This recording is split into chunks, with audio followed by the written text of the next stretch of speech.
All right, we are back today on Play It Forward. The guest is filmmaker Micah Bijon.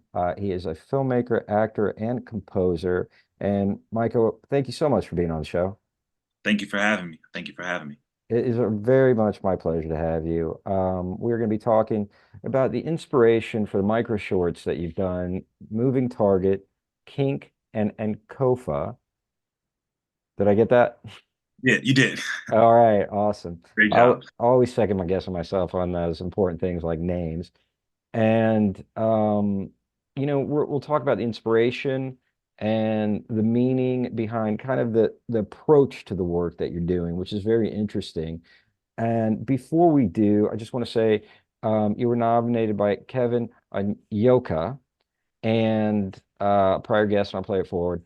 And lastly, how can you introduce yourself a little bit before we dive right in? Understood. So my name is, as you said, is Micah Bijon. Kevin and I have worked on about three projects, two that are public, two films, one short film, and actually both of them are short films. And we met on Craigslist. I was looking for jobs, and I was just a thirsty, desperate actor, and I was like, who has the jobs? Who has the jobs? Who has a script? And met Kevin. He was cool. You had to suss him out For since it's sure. crazy. Absolutely. But yeah, we went on a run to make two films in about 2 years before and during COVID. And that's when I knew I had a good dude on my side as far as filmmaking comes, because it's like when the shit hits the fan, you know. Yeah. So that's what started my journey as far as working with him, and then along with the COVID journey, I got into making short films on my phone, and it was the only thing I had access to, given that people were locked up. So I was like, you know what, I'm gonna just buy a new phone and just run it up on a memory. I think that's awesome. I love the two things that you said there is like first, that when the shit hits the fan, who's going to be still standing with you and not run and be together and focused on getting what you need done and, really be a friend. And it's really, when you're in the filmmaking game and whatever level you're going, you've got to focus on that core group that will support you and not let you down through the hard times. And it can be a battle. And as you know, and all the other filmmakers, long, short, in between, know what it can be like on set and how challenging it is when there are a group of people with different experience levels and different points of view and trying to really align to make this thing the best thing. And the filmmaking process, as you know, is all about communication, all about collaboration. And we as people, are not perfect in that, and we're all still growing and learning. And the best thing is just the honest thing in the communication. And sometimes it's so hard because we're afraid to be judged if we don't know something, and that can create a lot of confusion and games and all that. So that said, it's awesome that you found a true collaborator. And to discuss these micro shorts that you're doing, you mentioned a filmmaker that's inspired you, and you're kind of riffing on that. Can you talk more about that and how these micros fit into that world? Absolutely. So leading into that, I studied psychology at Cal State Northridge. So I wanted to find a way in order to continue to practice my study, but be in the film space or be in the art space, so to speak. So there's an there's a director named Yorgos Lathimos, and he has a short that's about 1 minute and 47 seconds, and it's pretty much the short that got him acclaimed to be this director. And Wow. the short is called Necktie, and it's three kids.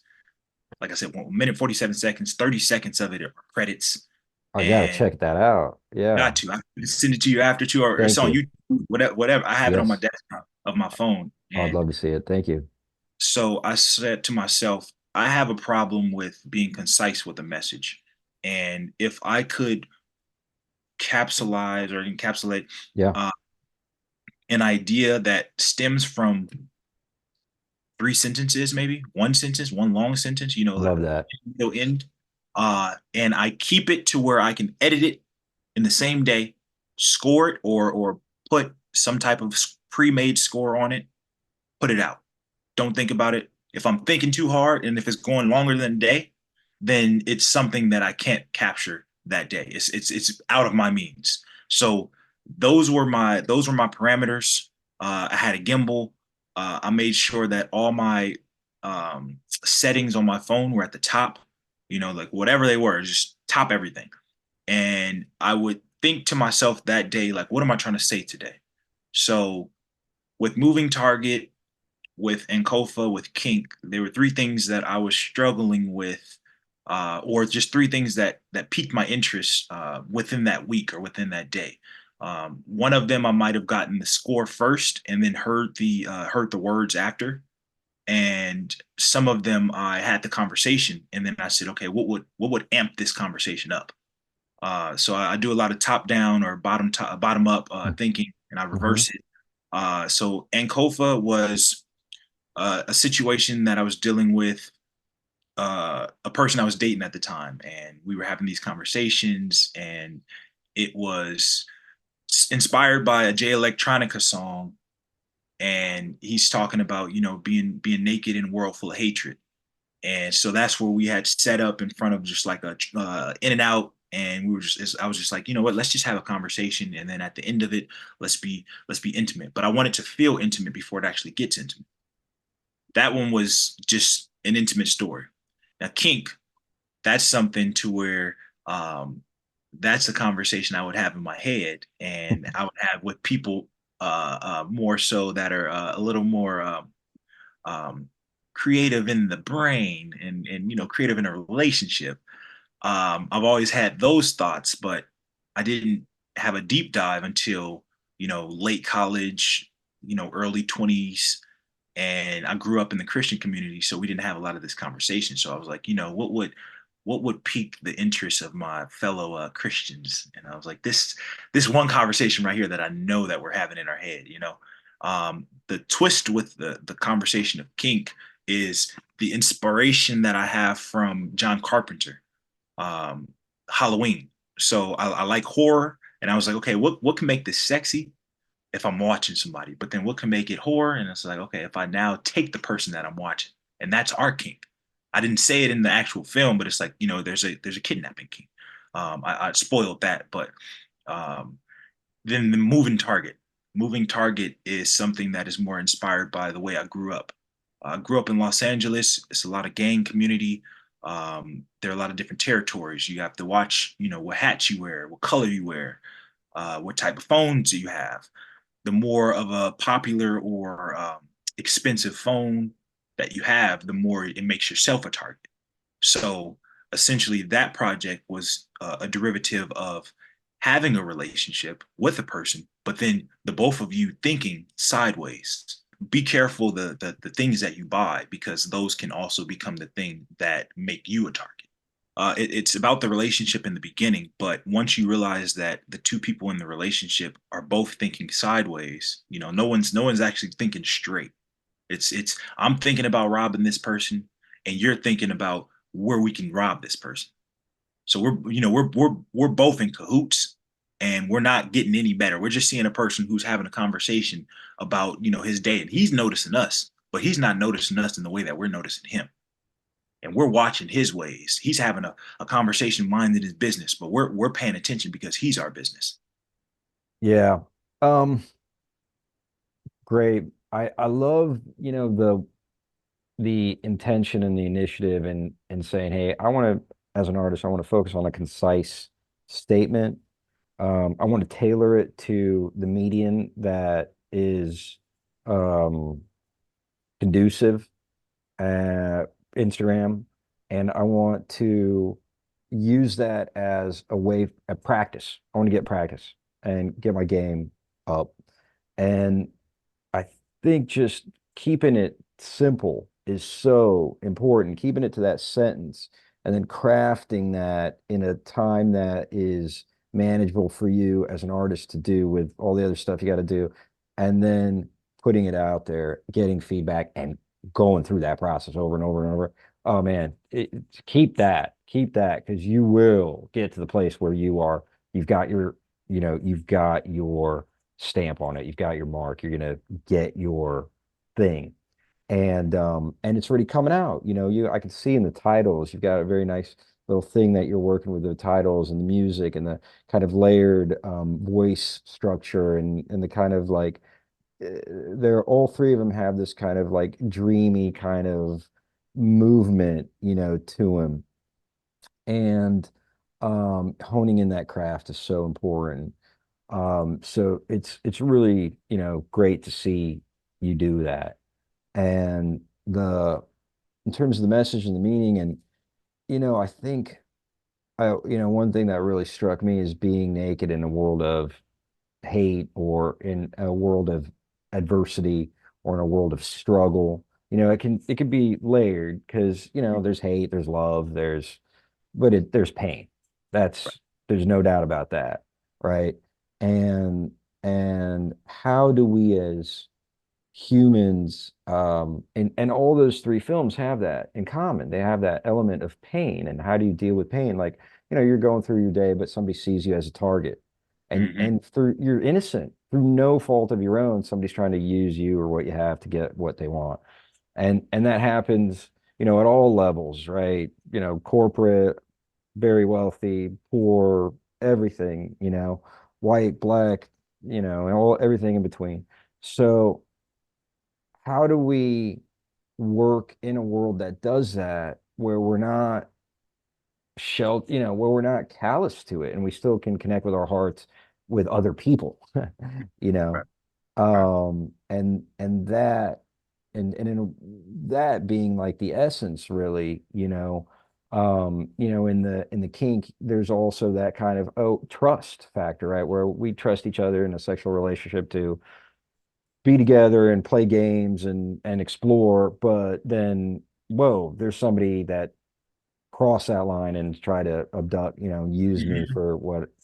And then, and Kofa, there's that element of intimacy and creating intimacy. Um, so there is that, kind of experience in all of that work. And I guess to put it back to you and to understand you better as an artist, and your take on life, the way you see things, how do you go through life and keep your heart open in a world of suffering, and where people are not always trying to be open with you? That's a really good question. I just feel like I do my best to be as transparent as I could, whether it's the good news or the bad news. And I try to make sure that if it's good news or good energy, I'm tethered to it for as long as that time needs to be. But if it's not, then I need to be very, very light in the things that I invest my time into, my spirit, my friendships. And I'm a very aware person. I haven't always been so aware. I was very naive growing up. So I think the psychology background that very, very much helps, because I went to school specifically with the intention to study, like, why do people behave the way they do? So I'm a very much uh, um, not an attention seeker, but a pattern seeker, a pattern seeker. Yeah. Yeah, that's a beautiful answer. And thank you for connecting with that, to go there. I I just think that's what all of us are working to do, Hmm. and the things that you mentioned of, being transparent, telling the truth, right? Just being honest with yourself and honest with others, that keeps that connection to the heart open. And as artists, that's the source, right? That is the source. Um, and and then how do we honor the relationships and commitments that help us keep our hearts open. And if sometimes they're not in alignment, like you said, you keep it light. You don't have to push it, pull it, do just it's kind of like, hey, we don't have much in common, much business, much overlap, Hmm. no animosity, no ill will. Just I understand you where you are right now, and I'm here, and we're not, but maybe in the next life Right. or next iteration or next whatever. So always keeping that open, is so, so important, not having these grudges that weigh us down as Uh, people, you know. Um, it's so critical, and it allows us to move on beyond our stories of, you know, when we grew up, and those such impressionable times of, they're so impressionable and so hard to understand. And now that we have the maturity to look back, to allow for those things to have been, but not define us for who we are now, you mhm. know. Um, so uh, I guess another important question is, where do you draw your inspiration for storytelling? I feel like I have many different faucets. A lot of my friends, two specifically, one being Joy Cloyd. That's one of my best buds. That's like my sister. Oh Uh, yeah, what a great name. she called me yesterday and she was just like, "Hey, how you doing? I haven't been feeling creative." She's on the accounting side and like the marketing side. She's like, I wanted to get back on my creative side, and I know you just have this like, just this endless fountain. And it's funny hearing it from other people, and I feel like I do, but I know when it runs dry, you know. But what I find from my inspiration, it depends, um, it depends how the weather is. I can find it outside, find it looking out a window. I find it listening to something or re-listening to something. Um, Mainly just living life, though. I read somewhere, I can't remember what it was. It could have been The Artist Way. It could have been somewhere else, but um, usually when I have blocks are when I'm either doing the same thing over or not doing the life thing, not just going to the grocery store, not overhearing people's conversations or people watching, or not feeling like I am learning from the person sitting across from me, try to make sure that I am around people who either are, knowing just enough or knowing a little more or just know something completely different. And at that point, I feel like, okay, well, I'm susceptible to catch a sound, a word, something, outfit, something. It's always something there, but it's Yeah. just like, just tapping into the, paying attention. Yeah, yeah, that's it. Paying attention, staying aware, and really listening, practicing a deep, deep sense of listening, staying open, and it goes back to the heart. Let me ask you, Micah, how have you been personally changed after making these three projects? Mm. Oh, now that's an easy one, actually. Uh, It makes things easier for me to say. Like if I say them in a project first, then it's like, okay, well, I already spoke on that. Now we can now move on. It's almost like because I use my Instagram as a diary. And for one point, one of my friends, girlfriends checked me and they were like, it's a little too real. It's a little too you. It needs to be a little bit, separated from me. So that way it's a little more relatable.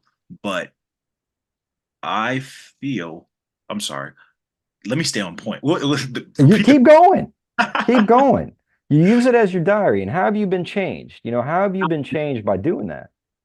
I feel like I've been changed in the sense of it builds my confidence. Yeah, I grew yeah, up with lack of confidence or low confidence, low yes, self-esteem. yes. So this is a way to where it's like, this is me, or this is what I'm thinking. Ha ha, ha.